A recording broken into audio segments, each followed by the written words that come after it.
1.5 மாதம் மேலே ஆகுது இந்த விசிகேக்கும் அந்த ராஜீவ்காந்தி அவர்கள் விசிகே பர்பஸாக வந்து அவங்கள கொலை பண்ண பார்க்குறாங்க. இது சவுக்கு சங்கர் அவர்களோட இன்டர்வியூ சேனலில் நேத்தி இந்த மாதிரியான ஒரு டாபிக் எடுக்கிறதுக்கான ரீசன் என்ன சார்? சவுக்கு சங்கருக்கு பின்னால் ஒரு சனாதன கூட்டம் பாதுகாக்கு. யார் இந்த சவுக்கு சங்கர் சார்? நல்ல கேள்வி. இவர் ஐஜி ஆஃபீஸில் விஜிலன்ஸ் துறையில் ஒரு தட்டச்சர். இந்த இளைஞன் என்ன பண்ணுறான், அங்கிருந்து ரகசியங்களை தெருவுக்கு கொண்டு வர்றான், விற்கிறான். சவுக்கு சங்கரை காவல்துறை நிர்வாணப்படுத்தி அடித்து உதைச்சி கொண்டு ஜெயிலில் போட்டு. நிலவு மொழி செந்தாமரை வேறு ஒருவருடைய மனைவி, ஒரு பத்திரிகையாளருடைய மனைவி. அவர் பேர்லாம் நம்ம சொல்ல வேண்டாம், பர்சனலா போகணும், போய்தான் ஆகணும். போக வேண்டியதை இவனை தோல் உரிக்காம விடக்கூடாது. மூணாவது ஒரு வப்பாட்டியை வச்சுட்டு அடுத்த பொண்டைப்பா நான் சொல்றது அப்படியே டேப் பண்ண மாதிரி எழுதி போயிடுவேன். அயோக்கிய பையில தோல் உரிக்கிறதுல என்னமா தயக்கம்? நீங்க பெண்களோட பெண்கள்லாம் அந்த பெண் அவனோட ஓடி போறான். கணவன் இருக்கிற போது, குழந்தை இருக்கிற பொழுது அயோக்கிய பையில போய் அயோக்கிய பையன் என்று சொல்லுவதற்கு என்ன தயக்கம்? அயோக்கிய பையனோடு இப்போ மூணாவது வப்பாட்டி இருக்கு அந்த மாலதி. இந்த குழந்தைய 35 லட்சம் ரூபாய்க்கு பேரம் பேசி கணவன் கிட்ட நீயே வச்சுக்க, என்ன ஆளை கொடு. இவ பெண்ணா? பெண்குலத்தினுடைய பிரதிநிதியா? பேய். இவளை என்ன ஒப்பந்த அடிப்படையில் அந்த சங்கர் வச்சிருக்கான்னு தெரியுமா? விருப்பப்படுகிற பெண்களை என்னுடைய அந்த புறத்துக்கு கொண்டு வரக்கூடிய அசைன்மெண்ட் தான் உனக்கு. ஒரு பெண்ணை போய் கேட்டு அவ செருப்பால் அடிச்சு இத வேலை இவளுக்கு. தமிழ்நாடு கேவலமான மீடியா நிறைந்த துறைங்கிறதுக்கு இவன் ஒருத்தன் தான் அடையாளம். இங்க இந்த ராஜீவ்காந்தி இங்க உட்கார்ந்துருக்கான், பார் கவுன்சில் தலைவர் சேர்மனுடைய அறையில் உட்கார்ந்துருக்கான். அங்க ஒரு காவல்துறை அதிகாரி போறாரு. அந்த ஃபுட்டேஜ் எப்படி சவுக்கு சங்கர் கிடைக்குது, ராஜீவ்காந்தி கிடைக்குது? மூணாவது வப்பாட்டிக்கே ஒரு 10 கோடி ரூபாய் சொத்துறாங்க. எப்படி சாத்தியமா? 10 கோடிங்கிறது சாதாரண விஷயமா? இவனை உருவாக்கிய 2 அதிகாரிகள் யாருன்னு கேட்டீங்கன்னா, சவுக்கு இப்போ கேட்குறாரு, இப்போ பேட்டி இன்டர்வியூ நானும் பார்த்தேன். ராஜீவ்காந்தி முறைத்தால் அடிப்பியா ஒரு கேள்வியை கேட்குறாரு. யாரு? இந்த சங்கர். நீ போய் அன்புமணியை முறைச்சுப்பார், ஜான் பாண்டியில் போய் முறைச்சுப்பார், ராமதாஸை போய் முறைச்சுப்பார். ஒடுக்கப்பட்டவன் கேட்க நாதி இல்லை, திருமாவளவன் முறைச்சு பார்த்தா ஒன்றும் நடக்காது. அப்படியா? எடப்பாடி கான்வாய் போய் முறைச்சு பார், ஜெயலலிதா கான்வாய் இருக்கும்போது விரைச்சு பார், உதயநிதியை போய் முறைச்சு பாரு. ஏன் சார் இவரையே டார்கெட் பண்றாங்க? இப்போ திரும்ப ஏன்னா இவர் ஏன் டார்கெட் பண்றாங்கன்னா, யாரும் சனாதனத்தையோ பாஜகவையோ எதிர்த்து யாரும் பேசுவதில்லை. இப்போ இந்த ராஜீவ்காந்தி என்னன்னா, கண்டோன்மெண்ட் சண்முகனும் திமுக ஒரு தலைவர் இருந்தார். அவருடைய 4 கிரவுண்ட் இடத்துல உட்கார்ந்துட்டு நான் காலி பண்ண மாட்டேன்னு உட்கார்ந்துட்டு இருக்கேன். திருமாவளவனோடு சண்டை இழுக்க வேண்டும் என்று திட்டமிட்டு அவர் உருவாக்கப்பட்டு இருக்கிறாரு. நான் அடிச்சு சொல்றேன்.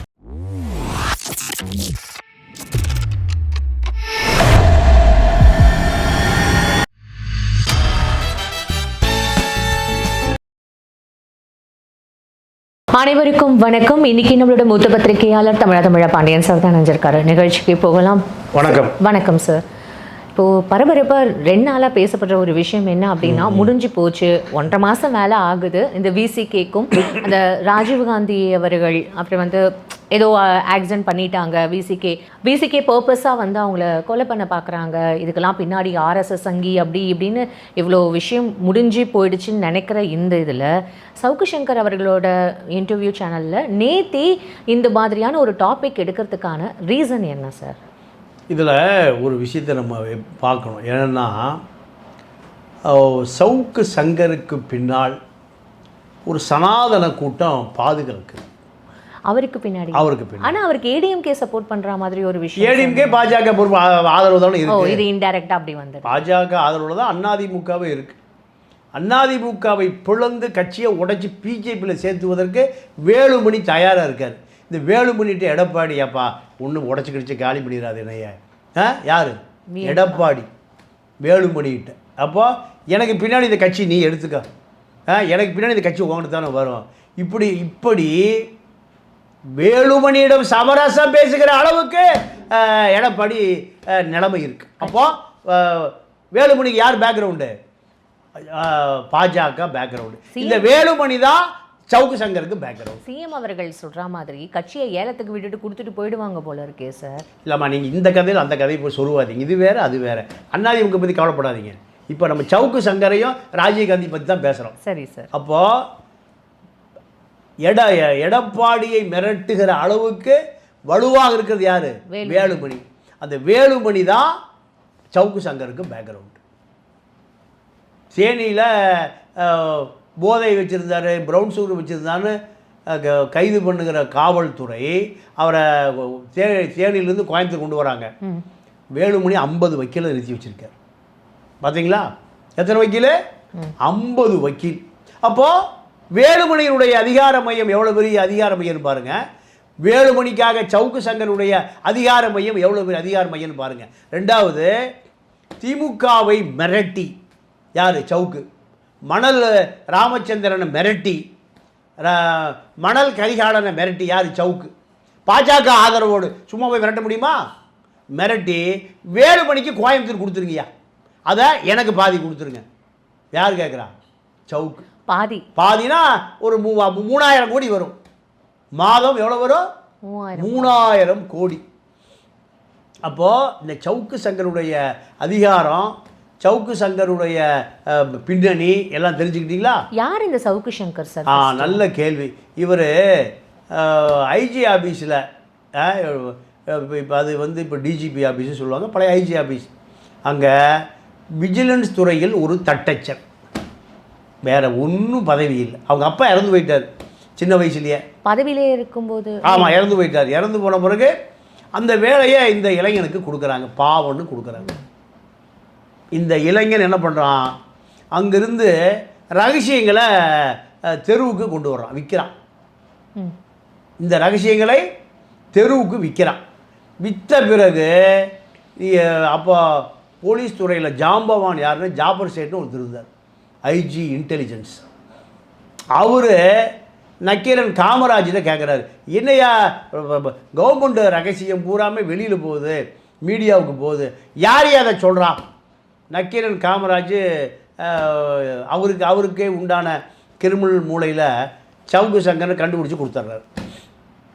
சவுக்கு சங்கரை காவல்துறை நிர்வாணப்படுத்தி அடித்து உதைச்சி கொண்டு ஜெயிலில் போட்டு, யாரை? இந்த சவுக்கு சங்கரை ஜெயிலில் கிடக்கிறாரு. ஜெயிலில் கிடந்த பிறகு ஜெயிலிருந்து வெளியில் வர்றாரு. வெளியே வந்த பிறகு போக்கிடமே இல்லை. விஜயகுமார்னு ஒரு கம்யூனிஸ்ட் வழக்கறிஞர் அந்த அலுவலகத்தில் போய், அவர் தான் இவருக்கு வழக்கறிஞர், மூத்த வழக்கறிஞர் விஜயகுமார். பார் கவுன்சில் எலெக்ஷனில் நின்னார்னா அவருக்கு 2வது இடம் 3வது இடம் வருவார். செலவே பண்ணாமல், சரக்குறக்கெல்லாம் வாங்கி கொடுக்காமைய நேர்மையாக நின்று 2வது இடம் 3வது இடம் வருவார். அவர் தான் இவரை ஆபத் பாந்தவன். இவர் என்ன பண்ணுறாங்க? வெளியில் வந்த பிறகு விசாரணைக்கு இவரை ஆழ்நிலை மயக்கத்துக்கு கொண்டு போய் மூளையை கருக்கி இவரை அதோட நடைமுறைமாக்குவதற்கு ஒரு முயற்சி நடக்குது. யாரை? இந்த சங்கரை. அதை காப்பாற்றியவர் யார்?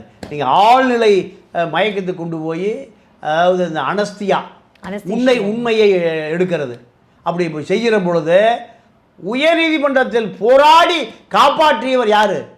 அந்த விஜயகுமார் வழக்கறிஞர் தான், கம்யூனிஸ்ட் வழக்கறிஞர். நேபாளத்தில் வெளிவிவகாரத்துறை அமைச்சராக இருக்கிற ஒருவர் சென்னையில் வந்து மாட்டிக்கிட்டார். அப்போ அவரை சிறையிலிருந்து பிணையில் எடுத்து அவர் இப்போது நேபாளத்தினுடைய வெளிவிவகாரத்துறை அமைச்சராக வந்தவரை காப்பாற்றியவர் இவர் தான். இப்படி அவருக்கு ஒரு பெரிய வரலாறு இருக்குது. இவர் இந்த விஜயகுமார் வழக்கறிஞர் தான் இவரை பாதுகாவலர். அங்கே ஒரு நிலவு மொழி செந்தாமரைன்னு ஒரு பெண் அங்கே வேலை பார்க்குறாங்க, வேலை பார்த்துட்டு இருக்காங்க. அந்த மாதிரி வழக்கறிஞர் இவரை அங்கே விஜயகுமார் அலுவலகத்தில் வச்சிருக்கார். அப்போது நிலவு மொழி செந்தாமரை வேறு ஒருவருடைய மனைவி. நல்லா கேட்டுங்க, ஒரு பத்திரிக்கையாளருடைய மனைவி. அவர் பேர்லாம் நம்ம சொல்ல வேண்டாம், பர்சனலாக போகணும், போய்தான் ஆகணும். போக வேண்டியதை இவனை தோல் உரிக்காம விடக்கூடாது. மூணாவது ஒரு வப்பாட்டியை வச்சுட்டு அடுத்த பொண்ணு நான் சொல்றது அப்படியே டேப் பண்ண மாதிரி எழுதிச்சு போயிடுவேன். என்ன இந்த உங்களுக்கு விருப்பம் இல்லைன்னா நீங்க எழுதிச்சிங்க. அயோக்கிய பையில தோல் உரிக்கிறதுல என்னமா தயக்கம்? நீங்க பெண்களோட பெண்கள்லாம் அந்த ஏன் அந்த பெண் அவனோட ஓடி போறா? கணவன் இருக்கிற போது, குழந்தை இருக்கிற பொழுது. யார் தவறு செய்தாலும் தவறு தான். ஒழுக்கம் என்பது பொது சொத்து. அந்த ஒழுக்க தவறுகிற யாராக இருந்தாலும் அவர்கள் தண்டிக்கப்பட வேண்டியவர்கள். பெண்கள்லாம் நீதிமன்றம் விட்டுருமா? சொல்லுங்க. கொலையும் செய்வாள் பத்தினி, நீதிமன்றம் பெண்கள் விட்டுருமா? அப்போ அந்த பெண் அவனோடு ஓடி போகிறான். இவன் அவனை நீங்கள் சூழ்ச்சி பண்ணி கூட்டிகிட்டு போயிடுறான். இவனுக்கு முதல்ல திருமணம் ஆகியிருக்கு. திருமணமாகி மனைவி இருக்கிறாள். திருச்சியில் அந்த அம்மா இறந்து போச்சு. கல்லூரி விரிவுரையாளர். அயோக்கிய பையனை போய் அயோக்கிய பையன் என்று சொல்லுவதற்கு என்ன தயக்கம்? அயோக்கிய பையனோடு இப்போ மூணாவது வப்பாட்டி இருக்கு அந்த மாலதி. பெற்ற பிள்ளையை விற்ற அன்னை. இந்த குழந்தைய 35 லட்சம் ரூபாய்க்கு பேரம் பேசி கணவன்கிட்ட நீயே வச்சுக்க, என்ன ஆளை விடு. இவ இவ இவ பெண்ணா? பெண்குலத்தினுடைய பிரதிநிதியா? பேய். பல விஷயங்களை உரிச்சு தொங்க விட்டுருவேன் நான். இவளை என்ன ஒப்பந்த அடிப்படையில் அந்த சங்கர் வச்சிருக்கான்னு தெரியுமா? நான் விருப்பப்படுகிற பெண்களை என்னுடைய அந்த புறத்துக்கு கொண்டு வரக்கூடிய அசைன்மெண்ட் தான் உனக்கு. ஒரு பெண்ணை போய் கேட்டு அவள் செருப்பால் அடித்து இதை வேலை இவளுக்கு. பெத்த பிள்ளைய 35 லட்சம் ரூபாய்க்கு ஒரு பத்திரிகையால் அவன் வித்துட்டு வந்துட்டான். இவா மக்களுக்கெல்லாம் அறிவு சொல்கிறான். இவளை எதால் அடிக்கிறது? அப்போ இந்த சவுக்கு நிலவு மொழி செந்தாமரை அதோடையும் வாழலை. அதை விரட்டி விட்டு அது பாவம் ஒரு குழந்தை இருக்குது. அந்தம்மா இவனை வழக்கு போட்டு ஜீவனாம்சம் கொடுக்கல. ஜீவனாம்சம் பிளாக்மெயில் ஜேர்னலிசம். தமிழ்நாடு கேவலமான மீடியா நிறைந்த துறைங்கிறக்கு இவன் ஒருத்தன் தான் அடையாளம். அப்போது இவன் ப்ரெஸ் கிளப்பில் போய் உட்காந்துக்கிறான். ப்ரெஸ் கிளப்பில் இருந்து குமுதம், அந்த குமுதம் பத்திரிக்கை எப்படின்னா அது எஸ்ஏபி செட்டியார் பார்த்துக்க சொல்லி கொடுத்துட்டு போனார். அவர் மகன் எஸ்ஐபி செட்டியாருடைய மகன் ஜவஹர் பழனியப்ப. அதை வரதராஜன் ஒருத்தன் ஆட்டையை போட்டதுக்கு இவர்களெல்லாம் உடந்தை. அதனால தான் அனாதையாக செத்து போனான் அந்த கோசல்ராம். 49 வயசுல அனாதையாக செத்து போயிட்டான். இன்னைக்கு செத்து போயிட்டான். அனாதையாக செத்து போகிற பயிலுவா. அயோக்கியத்தனம் நீண்ட நாள் வாழாது. ஆனா தன்னை ஒரு மூத்த பத்திரிகையாளர்ன்றது மட்டும் இல்லாம சிஎமோட கான்வாயில யார் யார் இருக்காங்க, அவரோட யார் டிராவல் பண்ற அளவுக்கு இவருக்கு எல்லா டீட்டெயில்ஸுமே இல்லை. காவல்துறையில் எப்பவுமே 2 குரூப்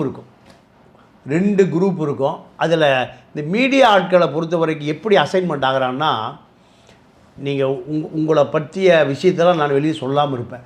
உங்களுக்கு தெரிஞ்ச விஷயத்தை எனக்கு சொல்லுங்கள்.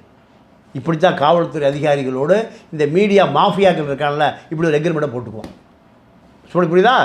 உங்களை பற்றிய ரகசியங்களை வெளியே சொல்ல மாட்டேன், ஆனால் உங்களுக்கு தெரிந்த ரகசியங்களை எனக்கு சொல்லுங்கள். இப்படித்தான் பல ரகசியங்கள் வருது. நீங்கள் இந்த ராஜீவ்காந்தி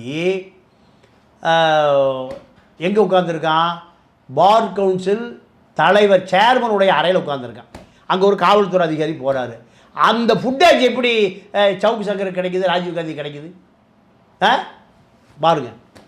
பார் கவுன்சில் சேர்மனுடைய அறை என்பது தமிழ்நாடு, பாண்டிச்சேரி ஒட்டுமொத்த வழக்கறிஞர்களுடைய அறை. அது நிர்வாகம் பண்ணக்கூடிய அறை. Top notch.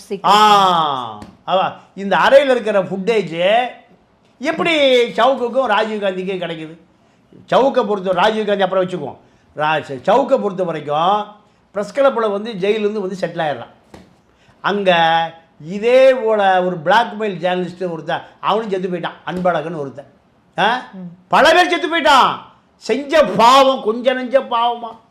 படித்தவன் பாவம் செய்தால் ஐயோ என்று போவான். எனக்கு அது பொருந்தும், உங்களுக்கு அது பொருந்தும், எல்லாருக்கும் அது பொருந்தும். மக்கள் உங்களை நீங்கள் சொல்கிற கருத்தை உண்மைன்னு நம்புகிறான். பாவம்.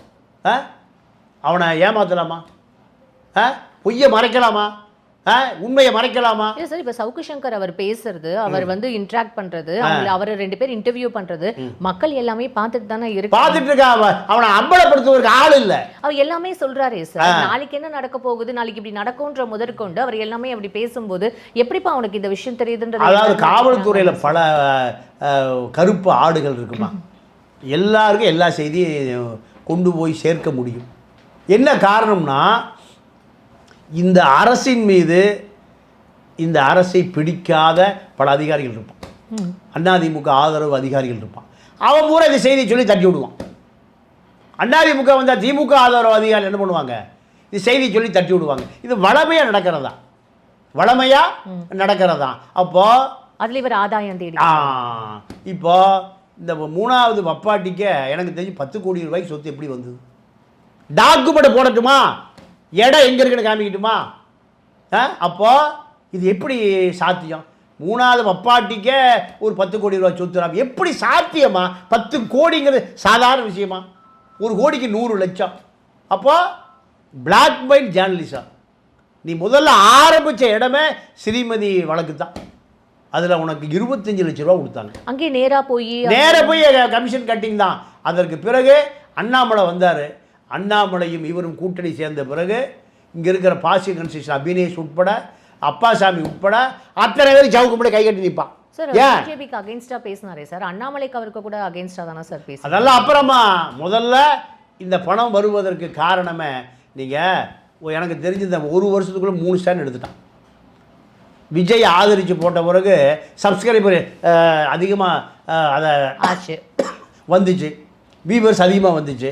ரைட், ஓகே, அதோடு முடிஞ்சு போச்சு. இப்போ எதிராக அடிக்க ஆரம்பிச்சிட்டார். அண்ணாமலைக்கு ஆதரவாக அடிக்கிறது. அண்ணாமலைக்கு இந்த மதன் ரவிச்சந்திரன் ஒரு ஆளை காணாமல் போயிட்டான்ல, பிராடு பயிலுவா, அதே போல் அவன் ரோல் தான் இந்த சவுக்குடு. இப்போது ஊடகத்தில் வேலை பார்க்கக்கூடிய ஆட்கள் பூராமல் அந்த நிறுவனம் எதை ஃப்ரேம் பண்ணி கொடுக்குதோ அதுக்குள்ளே தான் வேலை பார்க்கணும். இப்போ அதை விமர்சனம் பண்ணக்கூடிய ஆட்களே இந்த ஊடகத்துறையில் இல்லாமையே போயிட்டான். பெரிய பெரிய ஜாம்பவான்கள்லாம் இறந்து போயிட்டான், காணாமல் போயிட்டான், சமரசம் இல்லாத ஆட்கள்லாம். அதற்கு பிறகு இந்த களிச்சடைகள்லாம் ப்ரெஸ் கிளப் போய் செட்டில் ஆகிட்டான். அதை மீட்டெடுக்கிறதுக்கு 25 வருஷம் போராட்டம் முடிஞ்சு இப்போ தான் அதை மீட்டெடுத்தோம். இந்த கும்பல் பூரா அங்கே போய் செட்டில் ஆகிட்டானுங்க. அப்படி ஆன பிறகு காவல்துறை உயர் அதிகாரிகள் பூரா,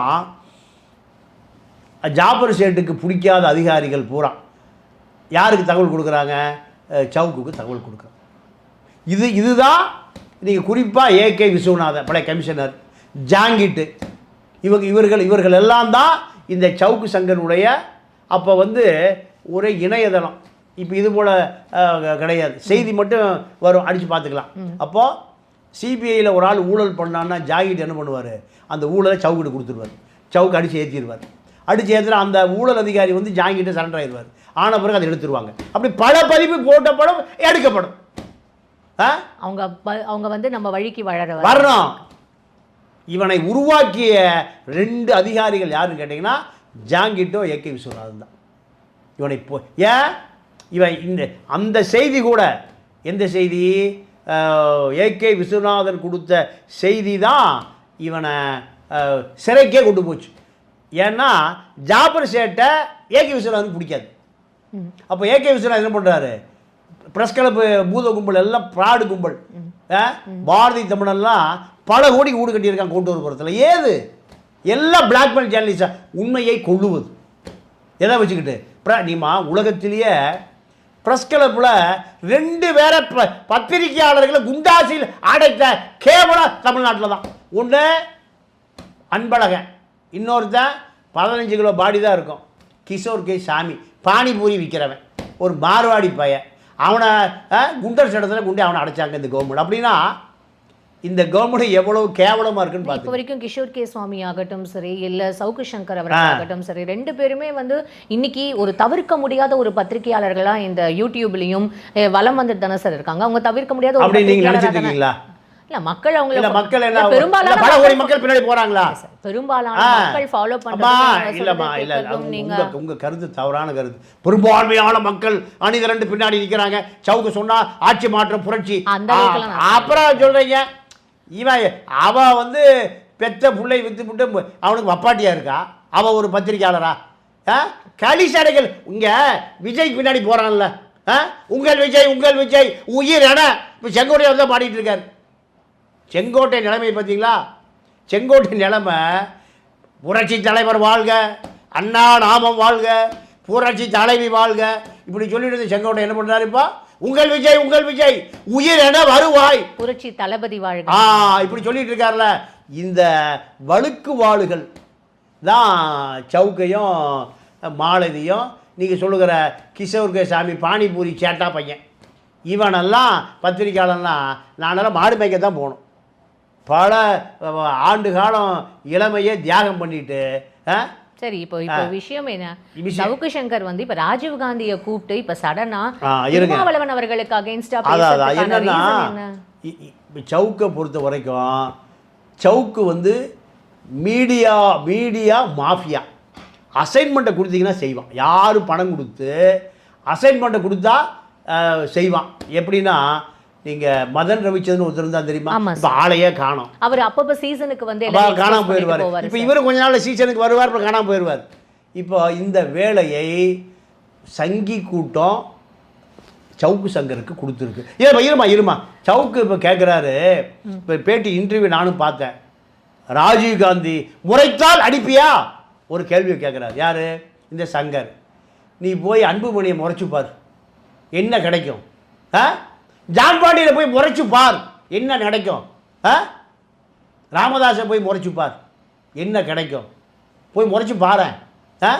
இழிச்சவாக ஒடுக்கப்பட்டவன் கேட்க நாதி இல்லை திருமாவளவன் முறைச்சு பார்த்தா ஒன்றும் நடக்காது. அப்படியா? எடப்பாடி கான்வாய் போய் முறைச்சு பார், ஜெயலலிதா கான்வாய் இருக்கும்போது விரைச்சு பார், உதயநிதியை போய் முறைச்சு பாரு, என்ன நடக்கும்? உள்ளே போக முடியாது. அப்போ ஊருக்கு இழைத்தவர் பிள்ளையார் கோயில் பூசாரி ஒரு பழமொழி இருக்குது. அப்போது நீங்கள் திருமாவளவன் பயந்துட்டாருன்னு கமிஷனர் சொல்கிறார். யார்? அருண் சொல்கிறாரு. அருணிடம் அனுப்பியதே சங்கர் தான். யாரா? ராஜீவ் காந்தியை. திருமாவளவன் பயப்படத்தான் செய்வார். ஏன்?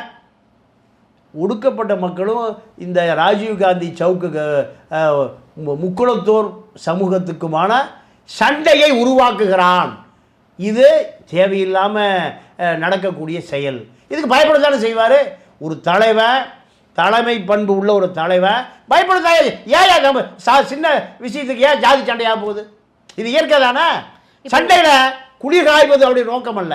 இல்ல, ஒரு மாசத்துக்கு முன்னாடி இப்போ இது திருமாவளவன் அவர்களை வந்து தாக்கப்பட்டதும் ஒரு பிளானிங் தான், அதுக்கும் RSS தான் காரணம் அப்படின்னு சொல்லப்படுது. இப்போ இந்த வந்து திருப்பியும் ஐயோ இது 1.5 மாசம் ஆயிடுச்சு, இது உருவாக்குறான். அதாவது அந்த ராஜீவ் காந்தி வண்டி இருக்குல்ல, அதுவும் சிறுத்தைகிட்ட ஓசியா வாங்கிட்டு வர்றான். அங்கே உச்சநீதிமன்ற தலைமை நீதிபதி கவாய் மீது செருப்பு வீசப்பட்ட செய்தி பெருசாகிரும். அதற்காக அந்த செய்தியை தவிர்ப்பதற்காக திருமாவளவன் கார் ஓட்டிகிட்டு வந்தாரா? இல்லை, கார் ஓட்டிகிட்டு வந்தது ஓட்டுநர். இப்போ அந்த காரை இவர் ஓவர் அட்டாக் பண்ணுறாரோ இல்லை அந்த காரு மோதி இவர் விழுந்துட்டாரா? இல்லை, ரெண்டுமே நடக்கலை. நல்லா உன்னிப்பாக பாருங்கள்.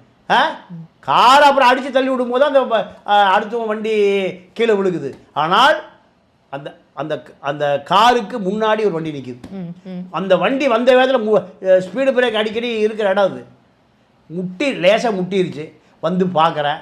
வந்து பார்த்துட்டு திருமாவளவன் இருக்கிறான்னு தெரியும். ஒரு MP முறைக்கிறன்னு சவுக்கே சொல்கிறார். முறைச்சா அடிப்பியா? ஆற்காடு வீராசாமி பையன் கலாநிதி வீராசாமி MP போய் இடிச்சிட்டு முறையன்.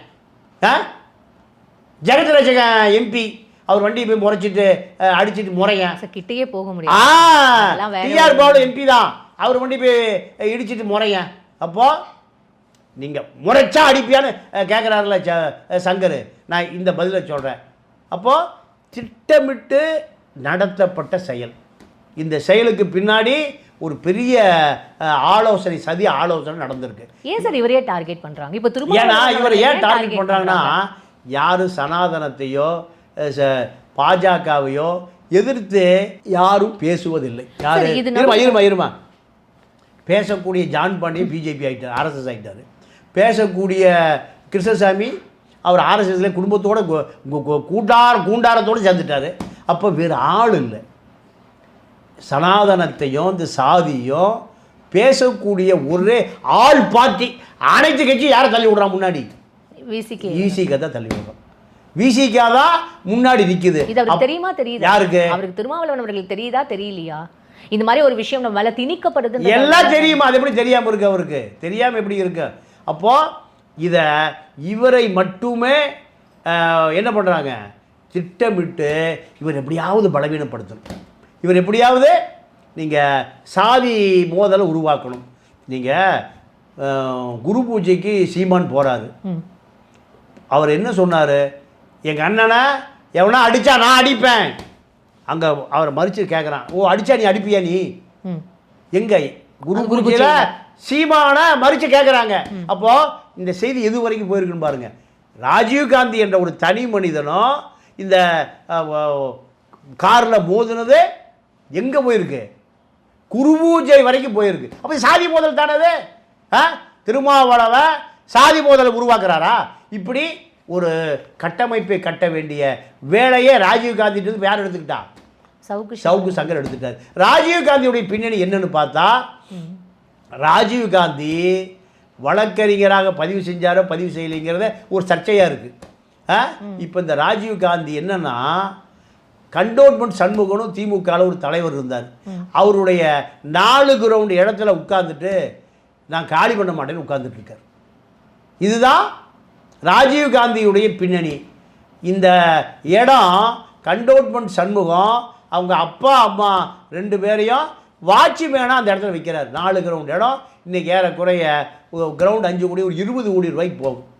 இந்த இடத்தில் உட்கார்ந்து கொண்டு எனக்கு பல கோடி ரூபா கூட. அப்போ தான் நான் நீதிமன்றமெல்லாம் இந்த வழக்கை காலி பண்ண சொல்லி ஆர்டர் போட்டுருச்சு. எவிக்ஷன் பண்ணி காலி பண்ணி ஓடி போன்னு ஆர்டர் போட்ட பிறகு இவருக்கு அதிமுக பின்னணியில் இப்போ இதற்காக பாஜக உதவுகிறது. அண்ணாமலை இதில் சம்மந்தப்பட்டிருக்காருன்னு ராஜீவ்காந்தியுடைய 3 மாத டெலிஃபோனு ஹிஸ்ட்ரி எடுத்து பார்த்தா இவர் யாரோடு பேசியிருக்கார் எல்லாம் தெரிஞ்சு போகும். அப்போ ராஜீவ்காந்தி திட்டமிட்டு விடுதலை சிறுத்தையுடைய இருசக்கர வாகனத்தை வாங்கி திருமாவளவனோடு சண்டை இழுக்க வேண்டும் என்று திட்டமிட்டு அவர் உருவாக்கப்பட்டு இருக்கிறாரு. நான் அடித்து சொல்கிறேன். இதற்கு அந்த கதை முடிஞ்சு போன பிறகு மீண்டும் சவுக்கையும் ராஜீவ்காந்தியும் இணைத்தது அதே சங்கி கூட்டம் தான். ஏன்னா சவுக்கு சங்கர் அதிமுக ஆட்சி வந்துடும், திமுக ஆட்சி முடிஞ்சு போயிடும். வீடியோ கேட்டீங்களா? அதிமுக ஆட்சி வரும், திமுக ஆட்சி முடிஞ்சு போயிடும். இதுதான் அவருடைய நோக்கம். அவரே ராஜீவ்காந்தியே ஏடிஎம்கேயோட அந்த கரவேட்டி கட்டிட்டு தான் சார் வந்தோம் உட்கார்ந்து இருக்காரு. இவரெல்லாம் கட்டிட்டு வர சொல்லியிருக்காரு. அப்போ இந்த அதாவது நீதிமன்றத்தில் நடந்த சண்டையை வேறு மாநிலத்தில் போய் வழக்கு போட போகிறாங்களா? எப்படி? இங்கே வெங்கடேஷ் பண்ணையார் சுட்டு கொல்லப்பட்டார். வெங்கடேஷ் பண்ணையார் பொண்டாட்டி இந்தியாவுக்கே ஹோம் டெப்டி மினிஸ்டர். புருஷன் சேர்த்து விசாரிக்கக்கூடாது. எப்படி? இப்படி நாடு தமிழ்நாடு. இன்னைக்கு வரைக்கும் ராதிகா செல்வி அந்த அம்மா பேர் இந்தியாவுக்கு டெப்டி ஹோம் மினிஸ்டர். சிபிஐயில் அந்த அம்மா கண்ட்ரோலில் இருந்தாங்க. ஆனால் புருஷன் எப்படி சுட்டு கொல்லப்பட்டார்னு இன்னைக்கு வரைக்கும் விசாரிக்கப்படாத நாடு. ஆனால் இந்த வழக்கை வேறு மாநிலத்துக்கு கொண்டு போகணுமா? யார் சொல்கிறா? சவுக்கும் ராஜீவ்காந்தி. ராஜீவ்காந்தி கண்டோன்மெண்ட் சண்முகத்தினுடைய இடத்தை ஆட்டையை போட்டு அங்கே உட்காந்து எந்திரிக்க மாட்டேங்கிற ஒரு நபர். இவருக்கு எப்படி ஒழுக்கம் இருக்கும், நேர்மை இருக்கும், நியாயம் இருக்கும். ஒரு பாலியல் புகார் ஒன்று இருக்குங்கிறாங்க. இப்படிப்பட்ட நபர் சவுக்கு மனைவி இறந்துட்டாங்க. 2வது மனைவி ஒரு பத்திரிகையாளருடைய அடுத்த மனைவி. இப்போ இருக்கிற மனைவி அந்த இன்னொரு பத்திரிகையாளருடைய மனைவி. இந்த ஒழுக்கங்கெட்ட நபர் 1% கூட ஒழுக்கம்னா என்னன்னே தெரியாத நபர் ஒரு பெரிய பத்திரிகையாளர்னா இந்த நாடு எவ்வளோ கேவலமாக இருக்குன்னு பாரு. இவர்கள் யார் காசு கொடுத்து எந்த வேலையை செய்ய சொன்னாலும் செய்கிற மீடியாவில் இருக்கக்கூடிய மாஃபியாக்கள். இதை பச்சையான நீ சகோதரி வச்சு சொல்லக்கூடாது. இவர்கள் எனக்கு வருது அடக்கிக்கிறேன். இவர்கள் அஜெண்டா ஃபிக்ஸ் பண்ணிட்டு இவங்களுக்கு அந்த அஜெண்டாவை கொடுத்துட்டா இவர் அந்த விஷயம் செஞ்சு முடிக்கக்கூடிய கூலிக்கு, அதாவது மீடியா கூலிகள். மீடியாவினுடைய கூலிப்படைகள் தான் இந்த நபர்கள். அதிகாரிகளுக்குலாம் இவருக்கு பயம் இருக்குன்றது ஃபைன் சார். ஆனால் சிஎம் அவர்களை பேசுறதும் துணை முதலமைச்சர் அவர்களை பேசுறதும் அப்புறம் மற்ற அமைச்சர்களை பற்றி பேசுறதுக்கும் இவருக்கு என்ன சார் அப்படி வந்து ஒரு அதாவது நீங்கள் அவங்க இப்போ ஒரு 300-400 கோடி ரூபா பணம் இருக்குது. அண்ணாமலை காலத்தில் பெரிய பெரிய பில்டர் பெரிய பெரிய தொழிலதிபர்களை எல்லாம் மிரட்டி வசூல் பண்ண பணம் இருக்குது. இப்போ திமுக அவரை கைது பண்ண மாட்டாங்குது. ஏன் ஒரு தொற்றாதீங்குது திமுகவே. ஏன் பின்னாடி பாஜக இருக்கா? திமுக பின்னாடி இல்லை, சவுக்குக்கு பின்னாடி. கொஞ்சம் நிதானத்துக்கு வாங்க, தூங்கிடாதீங்க. சவுக்குக்கு பின்னாடி பாஜக இருக்கு.